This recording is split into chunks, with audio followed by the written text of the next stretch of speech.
ఎందుకంటున్నానంటే నీట్ అనేటటువంటిది ఎప్పుడైతే నిర్ణయం తీసుకున్నారో, నీట్ ఎప్పుడైతే అమల్లోకి వచ్చిందో అప్పటి నుంచి స్థానిక ప్రభుత్వాలు అంటే రాష్ట్ర ప్రభుత్వాలకి, యూనివర్సిటీలకి తమ రాష్ట్ర విద్యార్థుల ప్రవేశాలపై ఉన్నటువంటి అధికారం తగ్గిపోయి కేంద్రీకృతమైనటువంటి విధానం వల్ల చాలా ఇబ్బందులు పడుతూ ఉన్నటువంటి పరిస్థితి, ముఖ్యంగా పేద పిల్లల పరిస్థితి చాలా దారుణంగా ఉన్నటువంటి పరిస్థితి.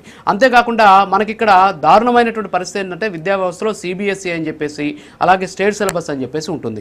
కానీ రాష్ట్ర బోర్డులో చదివేటువంటి విద్యార్థులు, ఫర్ ఎగ్జాంపుల్ స్టేట్ సిలబస్లో చదివేటటువంటి విద్యార్థులు ఈ సిబిఎస్ఈ కానీ ఈ ఎన్సీఆర్టీకి సంబంధించినటువంటి సిలబస్తో కూడినటువంటి నీట్ పరీక్షలు సిద్ధం కావడం చాలా కష్టంగా ఉందని చాలామంది ఆత్మహత్యలు చేసుకున్నారు. అసలు సమస్యను వదిలేసి అంటే కేవలం ధర్మేంద్ర ప్రధాన్ రాజీనామా మాత్రమే అనేటటువంటి డిమాండ్తో జరుగుతున్న ఈ ఉద్యమం వెనక ఏదైనా కుట్ర ఉందని మనం భావించవచ్చంటారా? తప్పకుండా ఇది ఒక రాజకీయ కుట్రతో చేస్తున్నటువంటి ఉద్యమ పోరాటమే.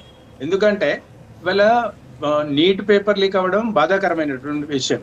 కానీ ప్రపంచంలో, దేశంలో ఏదో ఒక రకమైనటువంటి ఏదో ఒక తప్పిదం జరుగుతుంటుంది. మొన్న తెలంగాణ రాష్ట్రంలో సింగరేణి మైన్స్ లో ఏదో ఒక తప్పిదం జరిగింది అన్నారు. మరి ఏ మంత్రి రిజైన్ చేయలేదే? గతంలో మా కేంద్ర స్థాయిలో ఉన్నటువంటి విషయాలలో ఎన్నో ఆర్థిక లావాదేవీలు కావచ్చు, లేకపోతే రకరకాల దోపిడీ వ్యవస్థకు పునాదులైనటువంటి గత ప్రభుత్వాలు కూడా మరి ఎంతమంది ప్రధానులు, ఎంతమంది కేంద్ర మంత్రులు రిజైన్ చేశారు అంటే ఇవాళ ఒకవేళ ఈ రోజు ధర్మేంద్ర ప్రధాన్ గారు రాజీనామా చేసిండు అనుకోండి, అంటే వచ్చే విద్యాశాఖ మంత్రి ఆయన స్వయంగా పేపర్ తయారు చేస్తారా? ఆయనే స్వయంగా పేపర్ను సెంటర్స్ కి అలొకేషన్ చేస్తారా? ఇది చాలా తప్పు.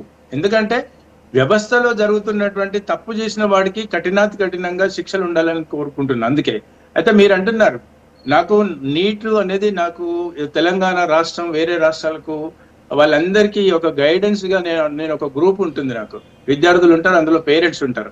ఇవాళ అది ఎమోషనల్ గా వాళ్ళు కనెక్ట్ చేయకూడదు. అంటే పేదవాళ్ళకి మాత్రమే ఇబ్బంది పడుతున్నారు, డబ్బున్నోడు మాత్రం దర్జాగా ఉంటున్నాడు. విద్యార్థి అనేవాడు విద్యార్థి ఎవరైనా, పేదోడనో చిన్నోడనో మధ్యతరగతి అనో ఇక్కడ తేడా ఉండదు. పేపర్ లీకేజ్ అనేది అందరి మీద ఆధారపడి ఉంటుంది, అందరి మీద ఎఫెక్ట్ ఉంటుంది.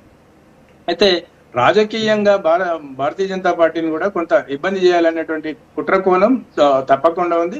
ఇది ప్రజలకు అర్థమవుతుంది. కాకపోతే ఏంటి అంటే ఇలా విద్యార్థులు అనే వాళ్ళు ఎమోషనల్, వాళ్ళు ఎంత జస్ట్ 17, 18, 19 ఇయర్స్ ఉండే వాళ్ళు ఆ ఏజ్, అది ఆ ఏజ్ చాలా ఉడుకు రక్తము, ఆలోచన తక్కువ ఉంటుంది. వాళ్ళ యొక్క విద్యార్థి సంఘాలు ఏ పార్టీలు చేసినా కూడా, ఇప్పుడు కాంగ్రెస్ పార్టీ తీసుకుంటే ఎన్ఎస్సిఐ అనుబంధంగా పనిచేస్తుంది, భారతీయ జనతా పార్టీ పెట్టుకుంటే ఏబీపీ చేస్తుంటది, అదే సిపిఐ సిపిఎం చేస్తే ఎస్ఎఫ్ఐ అని ఉంటుంది, అలా పీడిఎస్సి ఉంటుంది, ఆర్ఎస్సి ఉంటుంది. ఇవన్నీ విద్యార్థి సంఘాలు వాళ్ళ యొక్క అభివృద్ధి కోసం, వాళ్ళ యొక్క ఆకాంక్షల కోసం ఈ రాజకీయ పార్టీలు పని చేయట్లేదు.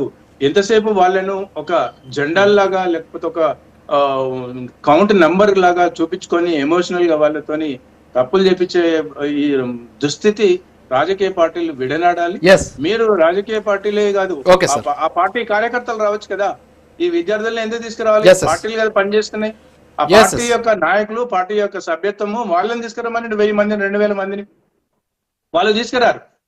నిరుద్యోగుల్ని లేకపోతే విద్యార్థుల్ని వీళ్ళని తీసుకొచ్చేసి, ఎందుకంటే వీళ్ళు ఒక స్పీచ్ ఇచ్చేస్తే ఆవేశము, ఎమోషనల్ కనెక్టివిటీ ఉంటారు కాబట్టి వీళ్ళని రాంగ్ గైడెన్స్ లో పనిచేపించే విధంగా అన్ని రాజకీయ పార్టీలు వాడుకుంటారు. ఇది మంచిది కాదు. విద్యార్థులు కానీ, నిరుద్యోగులు కానీ వాళ్ళకు కూడా నేను మీ మీడియా ద్వారా ఏం సూచిస్తున్నంటే, పార్టీలు చేసేటువంటి మీకు అన్యాయం ఈ ప్రభుత్వం కాదు, గత ప్రభుత్వాల హయాంలో కూడా జరిగింది. ఆ ప్రభుత్వం కేవలం ఏంటి అంటే టైం మారుతుంది, పార్టీలు మారుతున్నాయి అంతే తప్ప విద్యార్థుల యొక్క ఆవశ్యకత, నిరుద్యోగుల యొక్క అవసరాలు ఏ ప్రభుత్వాలు గుర్తిస్తలేవు. వాళ్ళకి కావాల్సినటువంటి